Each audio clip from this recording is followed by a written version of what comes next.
Et ce sont des choses que vous transmettez, justement, tout cet amour dans cette différence aux militaires que vous avez Oui, rencontrés.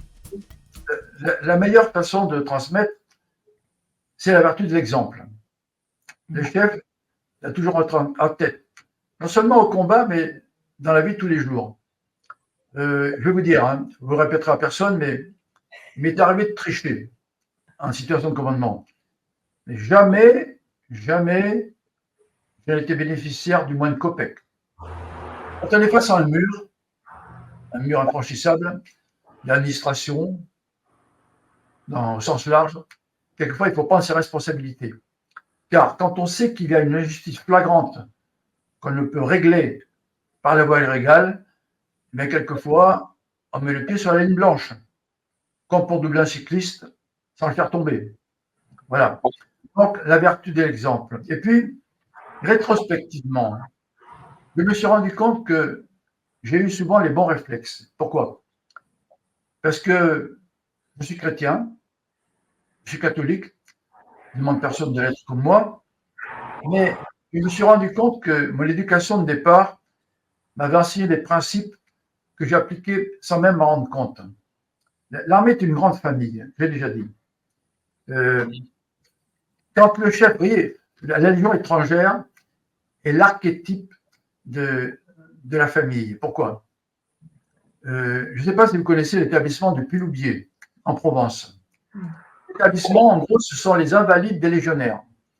C'est-à-dire qu'un légionnaire qui quitte le service, même s'il vit pendant 20 ans sous les ponts à Paris, s'il a besoin, il revient à Piloubier et il est accueilli.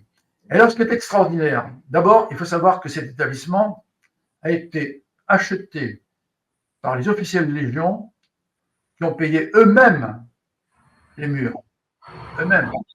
Les légionnaires sont accueillis. J'ai y été il y a déjà pas mal de temps. Ce qui est très amusant, c'est qu'il y a des talents improbables dans la Légion. Et chacun doit participer à la vie de cette grande famille, soit en entretenant le quartier, soit en taillant la vigne, soit en faisant de la peinture sur porcelaine, et puis bien d'autres choses. Alors, quand on voit ces vieux soldats qui font des choses aussi ridiculeuses, c'est admirable. Voilà.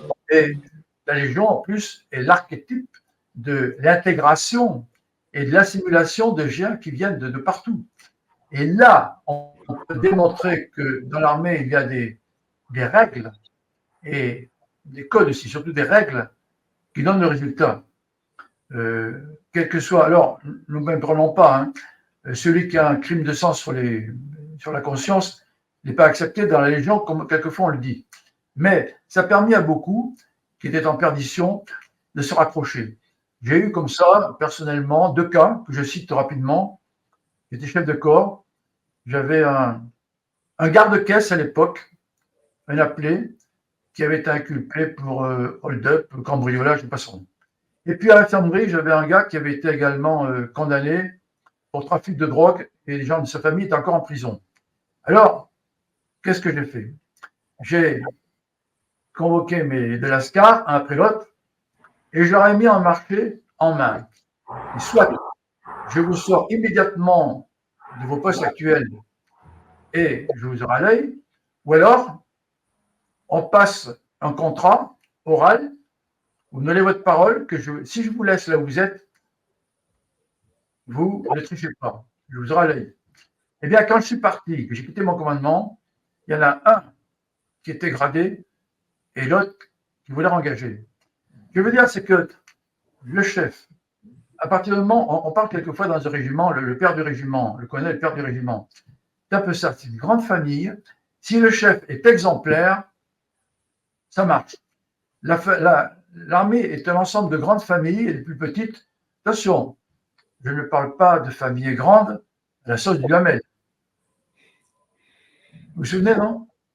La saga du Hamel, bon, c'est cette famille qui vivait avec des mœurs complètement débridées, où oui, les grands-parents se sont suicidés, sont tombés dans l'alcoolisme. Enfin, non, l'armée, évidemment, personne n'est parfait, mais c'est une grande famille qui comporte plusieurs familles et chaque famille a un chef.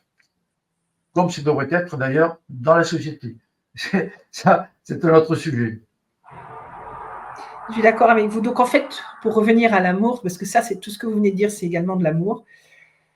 On parle toujours d'amour, on pense que c'est une histoire sentimentale en amitié ou surtout entre deux êtres qui s'aiment vraiment et qui s'unissent, y compris corporellement, parfois par le mariage et ainsi de suite. Mais l'amour, en fait, il y a tout un tas de formes d'amour, et y compris dans l'exercice de notre métier. Que ce soit dans le civil, que ce soit militaire, nous sommes tous des gens qui sont très, très importants au niveau de l'utilisation de l'amour et de bien comprendre ce qu'est l'amour. Et ça devrait l'être aussi au niveau politique, non? Alors, effectivement, on peut aimer beaucoup de choses. On peut aimer sentimentalement, on peut aimer la France, on peut aimer l'argent. Mais l'amour est d'abord généreux. Quand on aime une personne, la première chose à laquelle on pense, c'est essayer de lui rendre service, de la rendre heureuse, d'être disponible. C'est valable pour une femme quand je parle d'un homme, mais c'est valable pour la France quand je parle de soldats. Alors, quand on aime l'argent, c'est un peu différent. C'est-à-dire qu'on s'aime soi-même. D'ailleurs, je crois que vous avez écrit un livre là-dessus. Là. Bon, Je m'aime. vous êtes un peu suspect à ce sujet. Bon, Oui. voilà. Et je donne un exemple qui. Oui.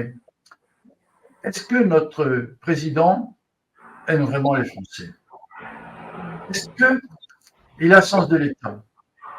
Quand il dit qu'il a bien envie d'emmerder les non-vaccinés, au passage, je dirais que ce fameux produit, Pfizer n'a jamais parlé de vaccin, il a parlé de produit, hein, qui depuis 3 ans devait faire des miracles et qui n'a toujours pas eu d'autorisation de mise sur le marché. Là, c'est un clin d'œil au picousé. Hein. Bon. Bien, lorsqu'il dit qu'il a envie d'emmerder les non-vaccinés, il se situe en chef de parti et non pas en chef d'État. Il n'aime pas son peuple, car s'il était plus que préoccupé, attentif au bien-être de son peuple, qu'est la population française, il a considéré tous les individus, c'est-à-dire les 68 millions, et non pas seulement ceux qui sont censés voter pour lui. Voilà, donc il n'a pas le sens de l'État et il n'aime pas son peuple. Ça, il l'a montré à plusieurs reprises. Donc l'amour, effectivement, a de nombreuses facettes, mais moi, je m'inscris en tant que soldat dans l'amour de la France. C'est pour ça que je dis quelquefois que je n'ai jamais servi un ministre, qu'il soit des armées ou de la défense, ou un président, ou la République. J'ai servi la France. Mais j'ai obéi au président, de par les institutions que les Français se sont données jusqu'à ce jour, et le chef des armées. Et d'ailleurs, la plus belle couleuvre que j'ai avalée pendant ma carrière, j'étais capitaine, c'était en 81. On m'enseignait à l'époque que la menace était à l'Est, l'Union soviétique, le pacte de Varsovie, le bloc communiste. Et puis, le nouveau président est arrivé avec 4 ministres communistes au gouvernement. Que faire? Certains sont partis. Bon. Mais si tout le monde était parti, il n'y aurait plus d'armée française. Alors, on avale une grosse couleuvre, on se dit que le président passera. Le président est passé, les ministres sont passés, ils n'ont pas fait que du bien. Mais la France est toujours là. Alors, il en est de même aujourd'hui pour notre France, qui est bien malmenée, et en particulier par celui qui est censé la protéger. Voilà, donc je crois aux valeurs de la France. J'ai servi la France et je continue de la servir avec les moyens qui sont aujourd'hui à ma disposition, c'est-à-dire des mots écrits et parlés. Je fais la même chose sans être militaire. Je pense, comme d'habitude, je suis d'accord avec vous. En réalité, celui qui prétend gouverner la France, on appelle ça gouverner la Macronie, puisqu'on ne s'inscrit pas en tant que Français dedans. Je viens de faire une interview avec Stéphanie Renaud de Tribune Libre sur le sujet de l'ouverture des JO, où on voit très bien qu'il n'y avait aucun amour dans ces ouvertures-là, ou quasiment pas, puisque ce n'était que de la dépravation et de la dégradation de notre patrie, du français tel qu'il est. Je l'ai expliqué en long, en large, donc je ne vais pas revenir dessus. À vous de regarder pour ceux qui sont intéressés. Mais il est vrai qu'il n'a aucun amour pour le peuple, il n'a aucun amour pour ses sujets, il n'a pas plus d'amour pour ceux qui ont voté pour lui, il n'a que de l'amour pour lui-même et les gens qui l'ont mis en place, uniquement. Il n'a aucune conscience, il l'a dit lui-même, qu'il détruirait tout. On n'a pas de culture, on n'a pas de passé. Quand on dit ce genre de choses, on ne peut déjà pas s'aimer soi-même. Et l'amour, pour moi, commence par ça. C'est quand on s'aime soi objectivement avec ses qualités, ses défauts. C'est-à-dire qu'on sait qui on est, qu'on est sincère avec soi-même, qu'on est droit avec soi-même. On peut faire une projection envers autrui de la même manière, sans chercher à être parfait d'une manière ou d'une autre, parce que ça n'existe pas.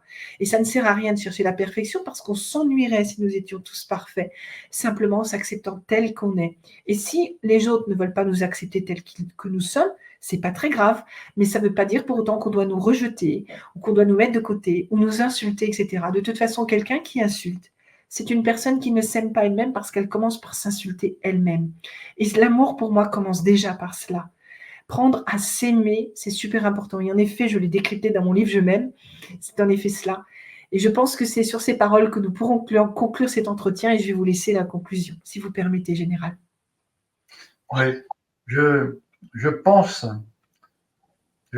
vraiment à ce film Les Survivantes, où 8 femmes témoignent de ce qu'elles ont vécu, de ce qu'elles ont vu, de ce qu'elles ont fait subir. C'est tout le contraire de l'amour. C'est-à-dire que les pervers inqualifiables qu'elles dénoncent sont l'exact opposé de l'amour. C'est la détestation, mais c'est plus que ça. Une abomination. Alors, je crois que l'amour avec un grand A, c'est ce qui devrait nous permettre le bien vivre ensemble que certains prônent ou appellent de leur vœu. C'est une société apaisée. Alors que les responsables de notre gouvernance font tout le contraire. D'abord, en gouvernant par le mensonge, et ensuite par l'injustice dont sont victimes les citoyens de base. La justice à deux vitesses. Donc, rétablissons une vraie justice, rétablissons des gens qui soient non malhonnêtes, éradiquons la pédocriminalité et toute la corruption qui va à côté, hein, parce qu'il y aurait beaucoup à dire sur le sujet. Et à ce moment-là, on rétablira sans doute des relations humaines plus acceptables. Voilà, donc aimons-nous un tout petit peu, ne haïssons personne et acceptons les autres comme ils sont, comme vous voulez le dire. Merci infiniment, Général, pour ce message de paix. J'espère que nos auditeurs apprécieront cela. Et je vous dis à une prochaine, puisque de toute façon, nous, on est toujours en contact et on aura peut-être l'occasion de refaire encore des vidéos. Merci. Merci beaucoup. Bonsoir à tous. Vive la France. Et vive la France.